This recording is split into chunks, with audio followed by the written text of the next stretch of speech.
네, 안녕하세요. 자원관리 능력 빈출 유형 문제풀이를 담당할 박은숙입니다. 지금부터 문제풀이를 시작하겠습니다.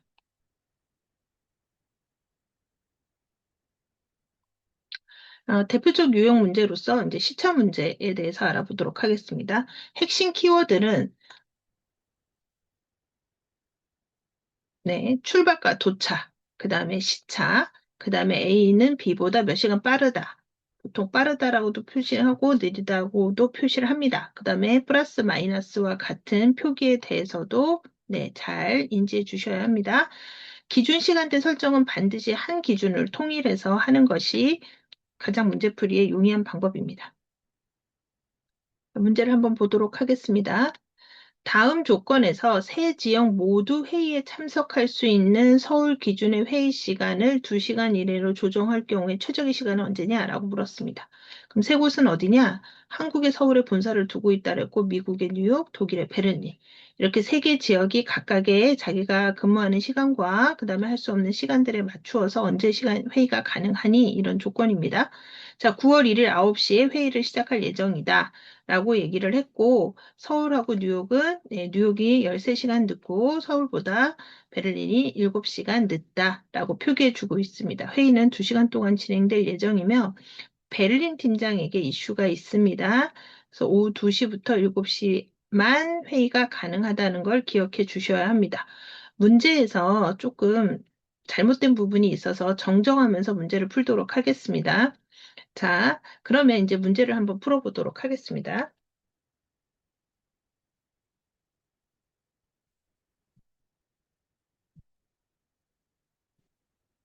네. 자, 한국이 9월 1일 9시에서 11시이고 독일은 7시간이 늦는다고 했으니까 그러면 같은 9월 1일에 2시와 4시 사이에 회의가 가능합니다. 자, 그 다음에 그 뉴욕 같은 경우에 13시간이 늦다고 했으니까 20시에서 22시 내가 회의가 가능한 시간이 되겠죠. 자, 그러면 요대로 문제를 푼다고 하면 회의가 가능한 시간은 더구나 베를린 팀장이 오전 2시에서 7시까지가 회의 가능하다 그랬는데 여기가 그 범주 안에 들어가게 되고 자, 그렇게 보면 3번인 이 답이 됩니다. 오전 9시 서울에서 하고 뉴욕은 오후 8시 그다음에 네. 독일은 2시. 근데 여기에 문제가 지금 우리가 조금 생긴 게 뉴욕에 대한 전제 조건이 있었는데 지금 표기가 되지 않아서 저희는 이 문제 그대로 해서 정정해서 문제를 풀도록 하겠습니다. 그래서 3번이 되겠습니다.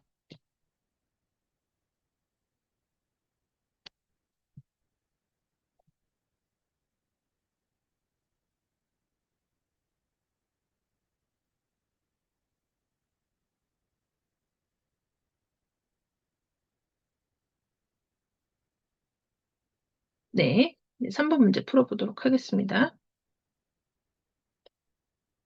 그 다음에 이제 대표적인 유형으로는 경로 문제가 있습니다. 경로 문제. 이제 주어진 값에서 시간, 거리, 비용 등이 무엇을 의미하는지 반드시 확인해야 합니다.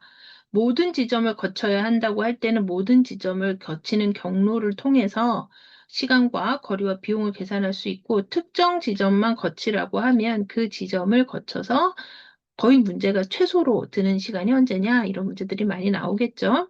그다음에 도식화, 그래프 그리기, 문제에 나오는 경로를 직접 선이나 노드로 그려보는 것 하는 것이 문제풀이가 좀 용이합니다.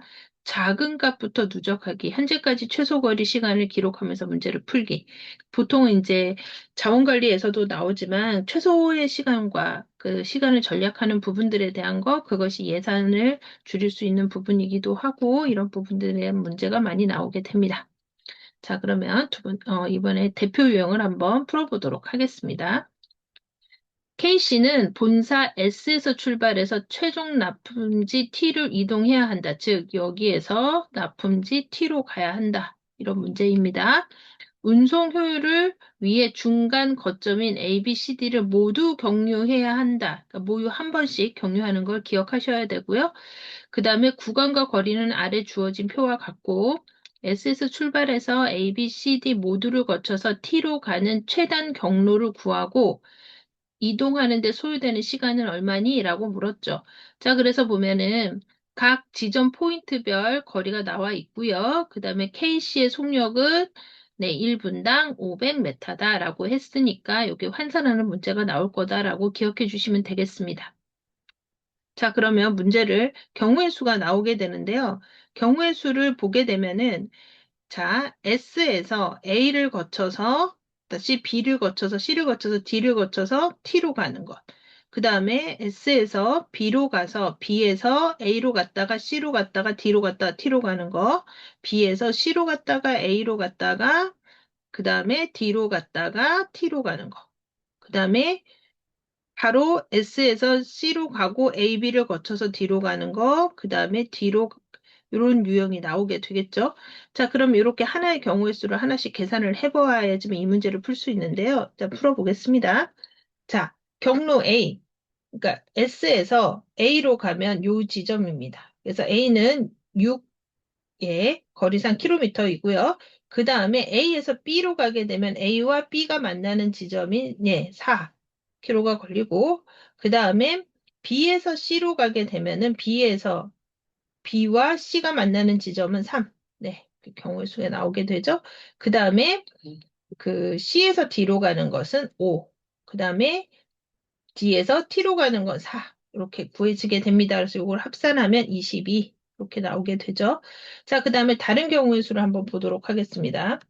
다른 경우의 수는 네, 이제 B로 먼저 가는 겁니다. B로 먼저 가면 네, 7. 그 다음에 7에서 A로 가는 거. 그러면 A와 B가 만나는 거. 그러니까 4가 되겠죠?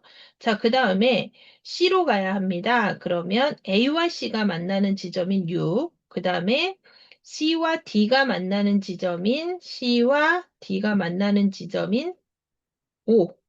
네. 그 다음에 다시 D와 T가 만나는 4. 이렇게 되겠습니다. 그 다음에 경우의 수는 역시 B로 먼저 가니까 7이 나오고요.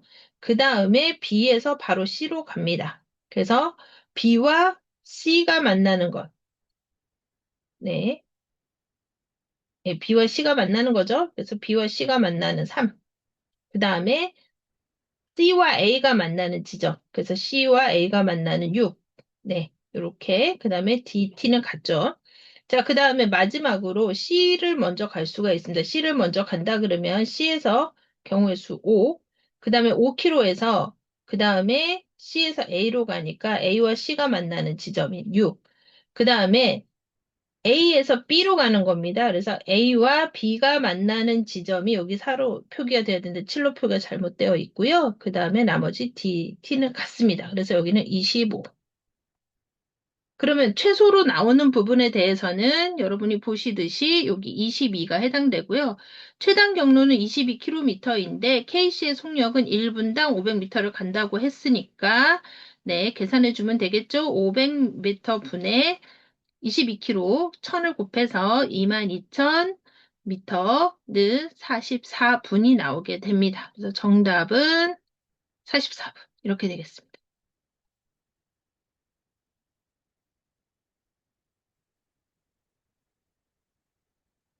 네, 다음 문제 풀어보도록 하겠습니다.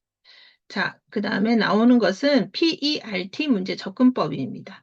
PERT는 어떤 일을 함에 있어서 기간이나 인원을 이제 산출하는 문제인데요.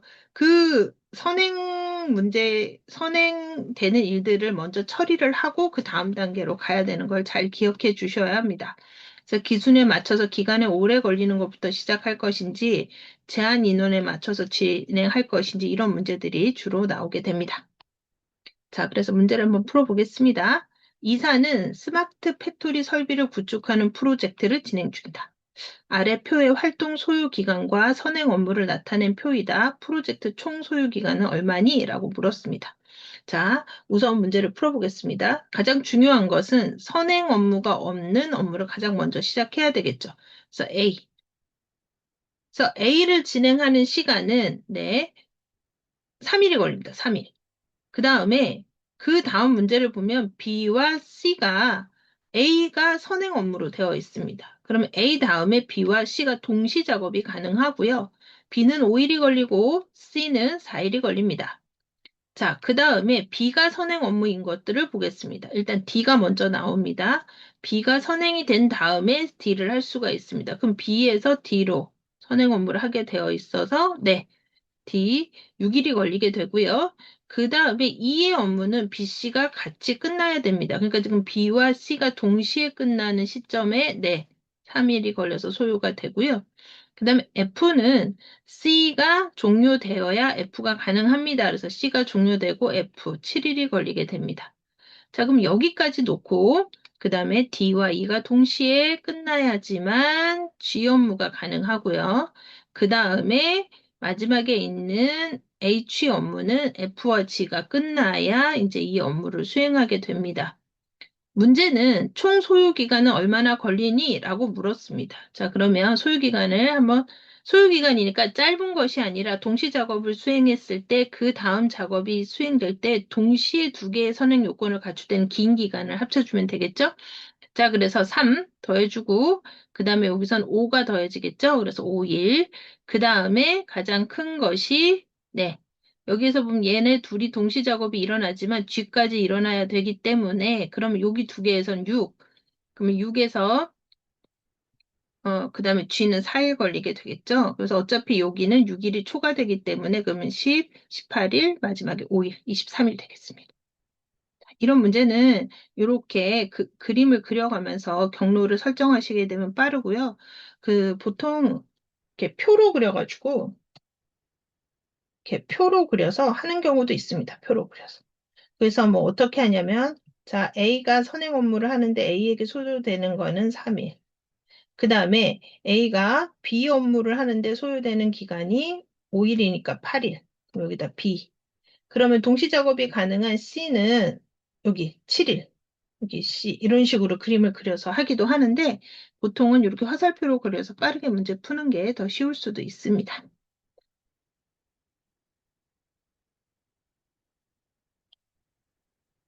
네, 다음 문제 풀어보도록 하겠습니다. 이동 수단을 결정하는 문제, 접근법입니다. 이제 출장을 가기도 하고 또 다른 업무를 병행해야 되기도 하고 해서 일어나는 문제들이고요. 기준 조건이 무엇인지 확인해야 되는데 최소 비용인지 최소 시간인지 시간과 비용을 동시에 고려하는 것인지를 고려해야 합니다. 제일 먼저 단위를 환산하는 것은 분에서 시간, 원에서 1,000원. 네, 간격을 알아야 되겠죠? 비용과 시간을 계산하는 비율 계산 문제가 있습니다. 비용에서 시간을 나누면 한 시간당 비용이 얼마인지, 시간에서 비용하면 1만 원당 소요 시간이 언제인지, 그 다음에 조건에 맞는지 먼저 필터링 해야 됩니다. 시간의 제한, 제한적 요소, 예산의 제한적 요소가 부합하는지 보고 제한 요건을 넘어가면 무조건 제거해버리면 됩니다. 나머지 중에 비교, 가장 빠른 거, 가장 저렴한 거, 가장 안정적인 것 중에서 최적의 안을 선택하시면 되겠죠. 추가 요소로는 환승 횟수라든가 출발 가능 시간이라든가 뭐 소요되는 왕복 시간이라든가 편리성, 위험의 요소 이런 것들을 고려해서 문제를 푸시면 되겠습니다. 네, 문제를 한번 보겠습니다. 다음은 본사와 지점 간의 교통수단에 대한 자료이다. 그 다음 자료를 보고 답을 하여라 라고 얘기했습니다. 일단 본사에서 지점 가는 거, 지점에서 본사 오는 고속버스, 기차, 항공편에 대한 요금과 소요 시간을 주었고 단위는 원과 분입니다. 여러분 단위 꼭 보셔야 해요. 기차의 경우에는 발권하는데 10분이 소요가 되고 비행기의 경우에는 탑승 수속이 40분이 추가된다고 했으니까 수속 발권에 대한 부분을 기억하셔야 되고요. 고속버스는 별도의 대기 시간이 없습니다. 자, 그러면 문제 한번 풀어보겠습니다. 본사 직원인 박 과장은 오늘 11시 30분에 본사에서 출발을 한다. 오후 3시까지 반드시 지점에 도착해야 한다. 그럼 이 사람에게 주어진 시간은 3시간 30분. 자, 회사의 방침상 교통비는 3만 원을 초과할 수가 없고 이 조건을 충족할 수 있는 최단 시간에 걸리는 교통수단은 무엇이니? 이렇게 물었습니다. 계산 한번 해보겠습니다. 자, 일단 3시간 30분이 소요된다 그랬으니까 시간을 계산하면 분으로 환산해 보겠습니다. 그러면 3시간이면 180분에다가 30분을 더하면 네, 210분 내에 지점까지 도착해야 하고 일단 3만 원이 초과되면 안 된다고 했으니까 어쨌든 본사에서 지점을 가는 경비 중에서 네, 5만 5천 원에 해야 되는 항공편은 제거가 되겠습니다. 자, 항공편은 제거, 삭제. 자, 그러면 이제 고속버스와 기차를 놓고 고민해야 되는데, 일단 보겠습니다. 고속버스는 150분 걸린다고 했고, 기차는 90분 걸린다고 했습니다. 그러면 최단 시간이 걸리는 교통수단이 뭐냐고 물었고, 이 두 개 다 선택할 수 있지만 최단 시간, 비용에 대한 것보다 최단 시간을 고려했으니까 기차가 되겠습니다. 문제가 해설을 조금 복잡하게 해놓긴 했지만 조금 쉽게 풀어보시면 기차가 되겠습니다. 그 다음 문제 한번 풀어보도록 하겠습니다. 다음 문제는 자, 본사와 지점 간의 교통수단에 대한 자료이고 물음에 답해라. 똑같습니다. 앞쪽과. 박 과장은 지점 회의를 마친 후에 오후 5시 본사로 복귀할 거다. 그러니까 5시 출발할 거라는 거죠. 본사에 반드시 오후 3시 이전, 8시 이전에 도착해야 된다 그랬으니까 시간적으로 필요한 거는 딱 3시간. 3시간이니까 예, 180분. 복귀에만 이렇게 드는 거죠. 그 다음에 왕복 교통비 총액은 9만 원이다. 그러니까 여기서 여러분 왕복을 기억해 주셔야 돼요. 지금 이분은 이미 지점에 도착을 했고 지점 회의를 마친 후에 본사로 복귀하는 거잖아요. 자, 그럼 이 사람이 본사로 갔다 다시 오는 거니까 일단 여기서 9만 원. 만약 두 가지 이상의 교통수단을 조합하다 가능하다면 총 소요 시간이 짧은 것을 선택을 하고 조건을 만족하는 왕복 교통수단 조합과 총 소요 시간 비용을 계산해라 그랬으니까 여기에서 전제 조건 중에 기억해야 되는 한 가지는 네, 짧은 거. 시간이 예, 짧은 것을 찾아야 되겠죠. 자, 그러면 주어진 내용에서 한번 보겠습니다. 일단 이분이 총 쓸 수 있는 시간은 편도로만 180분을 사용할 수가 있습니다. 그 다음에 왕복 비용으로 일단 9만 원까지 허락이 되기 때문에 자, 항공편과 항공편은 사용이 불가능합니다. 9만 원을 초과해서 제거. 그렇게 되면은 지금 현재 3번. 예, 3번은 제거하겠습니다. 왕복으로 항공권을 사용해서 가는 건 안 된다는 거죠. 자, 그 다음에 두 번째 건으로 넘어가서 보면은 그럼 최소 시간이 걸리는 게 뭐냐라고 보면은 고속버스와 고속버스를 이용했을 때는 310분이 걸리게 되죠. 고속버스와 고속버스가 운영됐을 때는 310분. 자, 그 다음에 기차와 기차를 탔을 때는 몇 분? 185분 더하기 발권 시간 10분을 줘서 195분으로 계산이 되겠습니다. 자, 그러면 버스와 기차를 이용할 때는 기차가 더 빠르다니까 기차, 일단 버스 왕복은 제외시키겠습니다.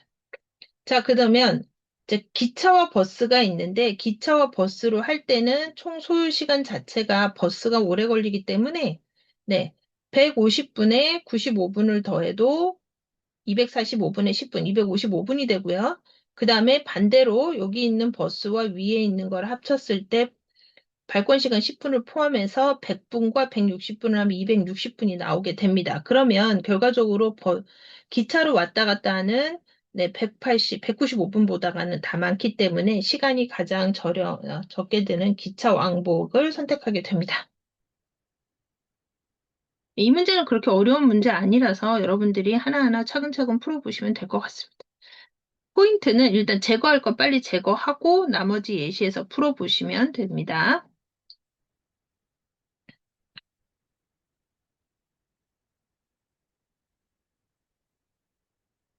네, 다음으로 넘어가겠습니다. 이제 스케줄 배치에 관한 문제입니다. 스케줄, 일정을 조율하는 거죠. 일단 제약 조건들을 먼저 확인합니다. 동시가 가능하다, 연속해야 된다, 특정 시간을 제외한다 등 이런 키워드들을 잘 확인해서 조건에 계산할 때 넣으셔야 되고요. 최소 최대 인원에 대한 조건 여부 확인해야 됩니다. 그 다음에 빈 시간표의 도식화, 표칸에 먼저 그려놓고 조건을 채워 넣는 겁니다. 그 다음에 확정 조건부터 제일 먼저 배치. A는 반드시 뭐 이렇게 C는 연속해서 2시간 이런 조건들은 무조건 적용해 줘야 되는 거고 배제 조건은 B와 D는 같은 시간에 배치가 불가능하다던가 같은 간에 동시에 올 수 없음을 빨리 표시해 줘야 되겠죠. 그 다음에 나머지 조건은 아직 비어있는 칸에 후보를 넣고 불가능하면 지우면서 확정하면 됩니다. 그래서 우선순위는 확정 조건, 연속 조건, 배제 조건, 선택 조건 순으로 여러분들이 문제를 풀어가시면 되겠습니다. 겹치는 조건은 교차 검증. A는 2교시 아님, A는 B보다 앞이다. 그럼 자동으로 1교시에 A를 배치하는 거. 그 다음에 가능성 가지치기. 여러 가지 가능성 조건 중에 두세 가지의 시나리오를 나눠서 확인하시는 게 좋겠습니다. 문제 한번 풀어보도록 하겠습니다. 다음은 신입사원의 부서 배치 조건과 칠명에 대한 자료이다. 물음을 보고 답해라 라고 했습니다. 우리는 문제를 푸는 거라서 빠르게 읽어보도록 하겠습니다. 자, 부서 요구 인원은 생산부가 2명, 영업부가 2명, 개발부가 2명, 총무가 1명. 이 조건을 준다는 건 이 조건을 초과하는 것이 있으니까 이게 제한 조건이 되겠습니다. 신입사원의 채용 부서와 일지명 부서를 최우선으로 고려하는데 채용 부서와 일지명 부서가 동일한 경우에는 해당 부서에 우선 배치를 하고 부서의 요구 인원보다 채용 부서와 일지명 부서가 동일한 신입사원이 많은 경우엔 점수가 높은 순서대로 우선순위를 배정한다. 그 다음에 채용 부서와 일지명 부서가 다른 경우에는 일지명 부서를 고려해서 배치를 하고, 그 다음에 채용 부서와 일지명 부서가 동일하여 우선 배치된 신입사원을 제외하고는 부서별 요구 인원보다 일지명 부서가 동일한 신입사원이 많을 경우 평가 점수가 높은 사람을 우선순위를 배치한다. 일지명 부서에 배치되지 않은 신입사원은 이지명 부서를 고려해서 배치를 하고, 그 다음에 채용부서와 일지망부서가 동일한 신입사원과 일지망 부서에 따라 배치된 신입사원을 제외한 부서별 요구 인원보다 지원 인원이 많으면 평가 점수가 높은 순서대로 우선 배치한다. 그다음에 이지망 지원 부서에도 배치되지 않은 신입사원은 요구 인원을 채우지 못한 부서에 배치한다. 그러니까 전제 조건의 가장 큰 것은 채용하는 부서와 그 다음에 그 사람이 일지망으로 요구한 부서를 먼저 배치를 하고 만약에 지원자가 많을 경우에는 점수가 높은 사람을 우선을 한다. 이런 얘기입니다. 그래서 한번 보면 자, 일단은 각각 부서가 다 2명씩 선발한다고 했습니다. 자, 그러면 일지망 부서를 한번 보면요. 일지망 부서가 일치하는 거는 총무부. 총무부. 한 명 뽑는데 한 명 일지망으로 지원했습니다. 그러면 지금 다른 쪽이 없기 때문에 여기는 그냥 총무 확정이겠죠. 자, 그 다음에 그 아래 위가 같은 경우는 없고, 자, 그럼 그 다음에 보면은, 자, 개발부가 3명이 일지망을 하게 됩니다. 그럼 이 중에서 점수가 높은 85점과 88점인 이분이, 개발부로 확정하게 되죠. 개발부 확정입니다. 자, 그 다음에 C는 개발부이긴 하지만 점수가 낮아서 일단 보류를 해보고요. 자, 그 다음에 영업부를 일지망으로 지망한 두 사람은 영업부로 그냥 확정되겠습니다. 그 다음에 생산부를 일지망으로 한 사람은 되겠죠? 그러면 요 분은 어디로 가겠냐? 이분은 생산부로 가게 됩니다. 자, 그러면 7명의 신입사원들을 부서 배치 기준에 따라 배치한다고 할 때 희망부서에 배치 못하는 사람은 C가 되겠죠. 그래서 어디로 간다? 생산부로 가게 된다. 네. 자, 그 다음에 두 번째 문제를 한번 풀어보겠습니다. 지문은 같습니다. 채용 부서와 일지망 부서를 우선적으로 고려하여 배치한다는 조건을 없앤다면 개발부에 배치되는 신입사원은 누구니? 라고 물었습니다. 근데 채용 부서와 일지망 부서를 우선적으로 고려하여 배치한다는 조건을 없앨 때 개발부에 되는 사람이 누구냐라고 했으면 개발부에 일단 지원한 일지망. 왜냐하면 부서 배치 조건은 일지망을 우선으로 한다고 했죠. 그러면은 개발부에 지원한 3명. 그래서 B, C, G. 그럼 B, C, G 중에서 성적이 낮은 C가 를 제외한 B와 G가 개발부에 배치된다. 이렇게 보시면 되겠습니다. 그래서 같은 지문으로 다른 형태의 문제들이 나오기도 합니다. 자, 그 다음에 가중치 적용 문제. 이 가중치 적용 문제는 어떤 거냐면 똑같은 점수여도 어떤 부분에 가중치를 줌으로써 순위가 달라지는 부분에 대한 문제들이 주로 많이 나와요. 그래서 기준 요소를 확인해야 돼요. 비용, 소요 시간, 만족도, 안정성, 아니면 또는 획득 점수 이런 것들. 그 다음에 가중치를 확인해야 되는데 합이 100인지, 그 다음에 배점 형태를 확인해야 합니다. 최종 목표는 점수가 높을수록 좋은지 낮을수록 좋은지를 파악해야 되고, 계산 방법은 각 항목의 점수를 표로 정리를 하고, 각 점수에다 가중치를 합한 합산 점수를 계산을 합니다. 모든 요소의 가중 점수를 더해서 총점을 산출하는데, 가중치 값이 같은 것들은 점수를 더해서 계산합니다. 자, 그 다음에 총점이 가장 높거나 낮은 대안을 선택하는 문제들이 주로 출제가 됩니다. 문제를 확인해 보도록 하겠습니다. 자, H사의 신입사원 채용 기준이 다음과 같을 때 5명의 응시자 중에 최종 합격할 사람은 누구니? 라는 문제입니다. 일단 각각의 응시한 게 일단 서류 전형, NCS 필기, 전공 필기, 면접 이렇게 보았다고 했고요.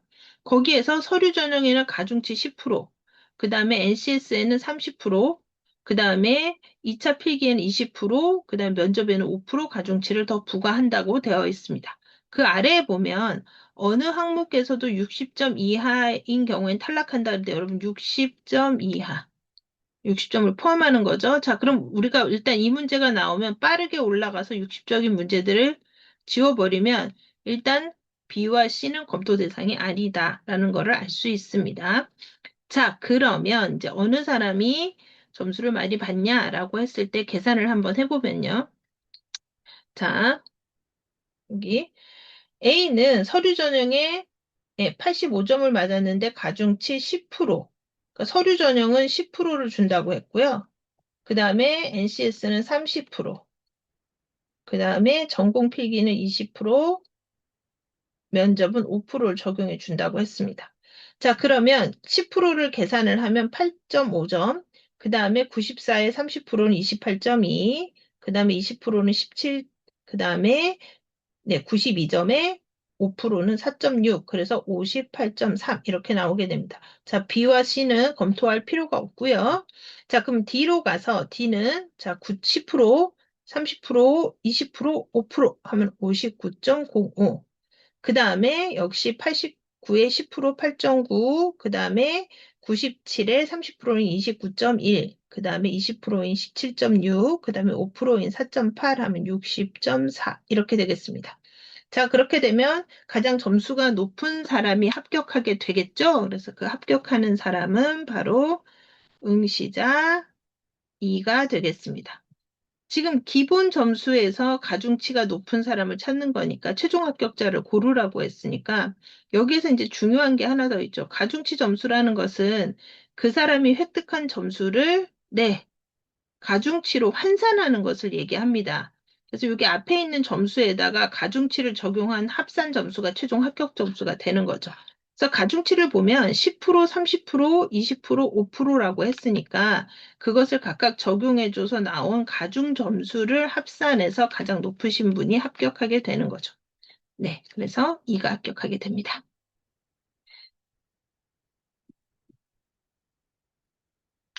자, 다음 유형으로 넘어가 보도록 하겠습니다. 이제 환전 문제에 대한 부분입니다. 환전 문제. 일단 문제 핵심을 파악해야 되는데 환율, 환전 수수료, 그리고 원하는 최종 금액이 무엇인지 정확히 파악해야 합니다. 그 다음에 환율의 종류, 환전무서에서는 보통 기준, 매매 기준율, 그 다음에 현찰로 살 때 환율, 현찰로 팔 때 환율이 등장하게 되죠. 그래서 그 현금으로 살 때 환율은 은행이 고객에게 외화를 팔 때 적용하는 환율로 매매 기준율보다 비싸다. 그 다음에 현금으로 팔 때는 은행이 고객의 외화를 살 때 적용하는 환율로 매매 기준율보다 저렴하게 됩니다. 계산의 순서는 원화를 외화로 환전할 때 원화 금액을 현찰로 살 때 환율로 나누면 외화 금액이 나오고 이때 중요한 것은 환전 수수료를 포함해서 더해서 계산해야 합니다. 그 다음에 외화를 원화로 환전할 때는 외화 금액에 현찰로 팔 때 환율을 곱해서 원화 금액이 나오게 되고 이때도 역시 환전 수수료를 빼서 제외하고 돌려받는 거죠. 수수료를 어차피 내가 내야 되니까 돌려받을 돈에서 공제하고 받으면 됩니다. 그다음에 이제 복수환전 문제는 왔다 갔다 하는 문제들이니까 천천히 계산해 보시면 되겠습니다.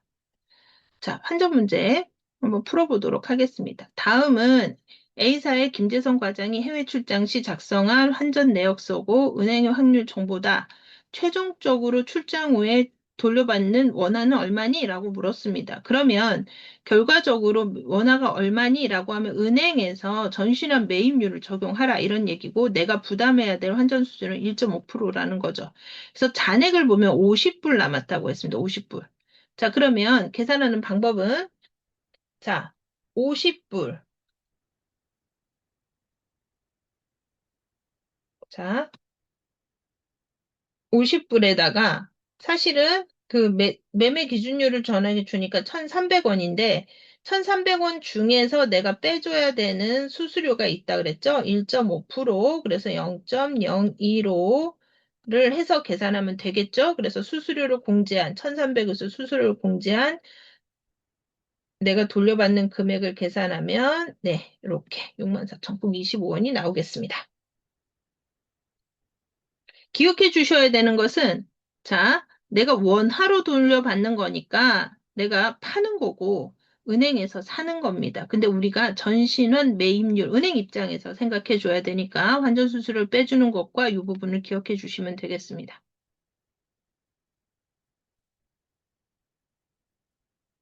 자, 그 다음에 수익체계 문제 적급법 하면 수익체계표 앞쪽에서 그 이론에서 설명 한번 드렸고요. 양수는 수익, 음수는 손익. 그 다음에 일반적으로 설명이 없으면 앞에가 X축, 뒤가 Y축. 그 다음에 합계를 계하면 구하라는 것은 가로 안의 것을 합산하면 되고요.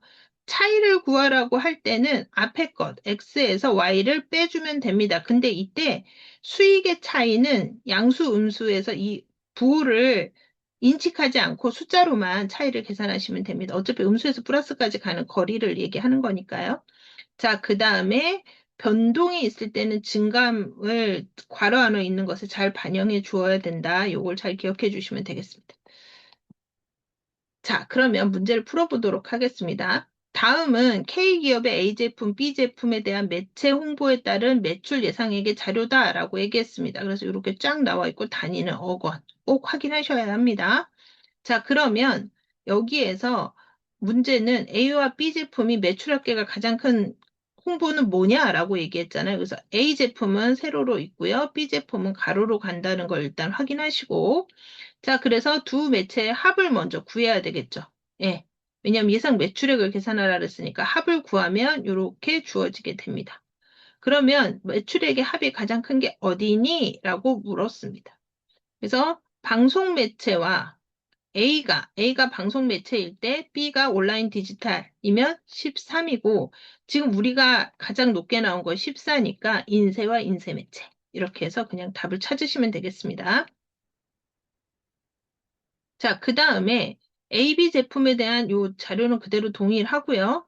그 다음에 방송 매체 홍보별로 A 제품, B 제품, C 제품을 진행할 때 매출 예상액의 차이를 최대로 얻기 위해서 온라인 매체 홍보 담당자가 선택해야 되는 제품은 뭐니? 라고 얘기했어요.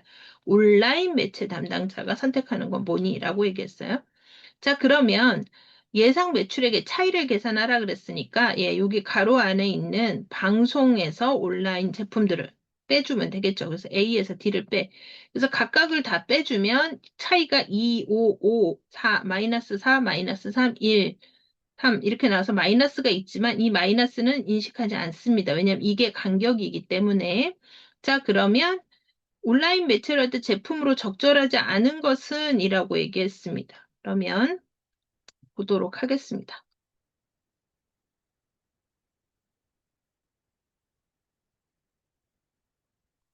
예상액의 매출 차이가 가장 큰 것을 찾으라는 거니까, 자, 일단 여기에서 보면 B 제품을 방송할 때 D 제품을 홍보한다는 것은 최대 수익차를 얻을 수 있다. 따라서 최대 매출 차이를 얻으려면 홍보 담당자는 F를 선택해야 된다는 간격이 제일 큰 거. 여기, 여기. 이렇게 보시면 되겠죠. 그래서 A 제품을 할 때 온라인 상품 하는 사람은 E와 F를 하면 됩니다. 그래서 A 제품일 때 이거 두 개는 제외. 그 다음에 B 제품을 할 때 가장 높은 이익을 보는, 차이가 나는 것은 D 제품. 그래서 B일 때 D, 얘도 그러니까 제외. 그 다음에 C일 때 가장 높게 나타나는 것은 이 제품. 그래서 C일 때 E. 그러면 B일 때 F를 하게 되면 1밖에 차이가 안 나기 때문에 이것이 틀린 답이죠. 그래서 여러분 여기서 가장 적절하지 않은 것을 찾는 거니까 2번이 되겠습니다. 네, 자재관리 문제에 대해서 알아보도록 하겠습니다. 이 자재관리 문제는 앞쪽에 있는 내용들을 좀 한번 읽어보시고요. 여기 있는 내용을 인지하고 뒤에 문제를 푸시면 되는데 문제에서 바로 풀이하도록 하겠습니다. 자, 다음 자재 소유 계획 MRP 정보를 토대로 4주차에 발주해야 되는 C의 순소유량은 얼마니? 얘의 순소유량은 얼마니라고 물어봤습니다. 그러면 4주차에 발주해야 되는 C의 순소유량은 얼마니? 라고 얘기했으니까 주차 계산을 좀 해야 되는 문제이죠. 자, 그래서 한번 보겠습니다. 일단 이 문제는 여기에서 보면 완제품 X를 생산하기 위한 것인데 여기 문제에서 주어진 게 이렇게 되어 있고 현황표를 보라고 얘기했고, 자, 5주차에, 여기 5주차에 완제품 100개를 만들어야 합니다. 그러면 5주차에 완제품 100개를 만들려고 하니까 완제품에는 부품 A와 부품 G가 들어가게 되죠. 근데 부품 Y는 보면 100개가 다 있어서 발주할 필요가 없습니다. 그런데 부품 G는 50개밖에 없습니다. 근데 소요되는 시간이 5주차에 100개를 하려면 4주차에 네, 50개를 발주해야 된다는 걸 알 수가 있죠. 자, 그 다음에 C는 몇 개가 필요하니? 라고 물었는데 지금 현재 그 Y에 대해서는 뭐 이미 다 있기 때문에 필요 없고 C에 대해서만 필요한데 C에 대해서 봤을 때 이미 완제품으로 그러니까 C 부품이 나와 있는 건 50개라 했으니까 50개 만드는데 필요한 게 각당 2개니까 100개가 있어야 됩니다. 100개가. 100개가 있어야 되는데 발주는 일주일 걸린다고 했죠. 그러니까 네, 일주일. 그러니까 4주차에 주문해야 되는 것은 100개. 이렇게 계산하면 되겠습니다.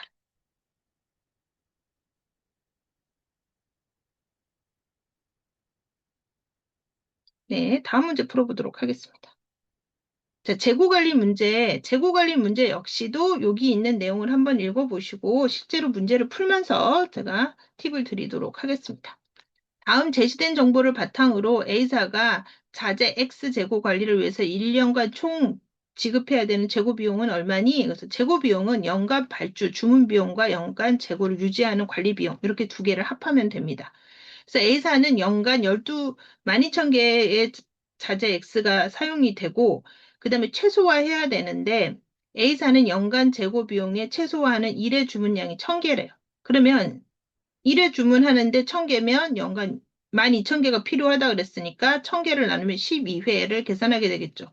그럼 1회 주문 비용을 5만 원이라 그랬으니까 위에서 계산한 12회 곱하기 5만 원을 하면 일단 주문 비용에 들어가는 건 6만 원, 60만 원. 그다음에 개당 연간 재고 유지하는데 필요한 돈은 1,000원인데 이거 그러면 재고 비용 어떻게 계산하냐? 그러면 평균 재고량은 1회 주문량의 반이라는 거죠. 그러면은 500개. 그럼 평균 재고량 500개 곱하기 1,000원 하면 50만 원. 그래서 총 지불해야 되는 발주 주문 비용인 60만 원 더하기 네, 연간 재고 관리하는 평균 재고 관리하는 비용인 50만 원 해서 예, 답은 110만 원이 되겠습니다. 네, 여기까지 문제풀이를 완료하고요. 여러분들이 문제집을 통해서 여러분 더 자원관리에 대해서 많은 익숙한 문제들을 다루시길 바라겠습니다. 여기까지 하겠습니다. 감사합니다.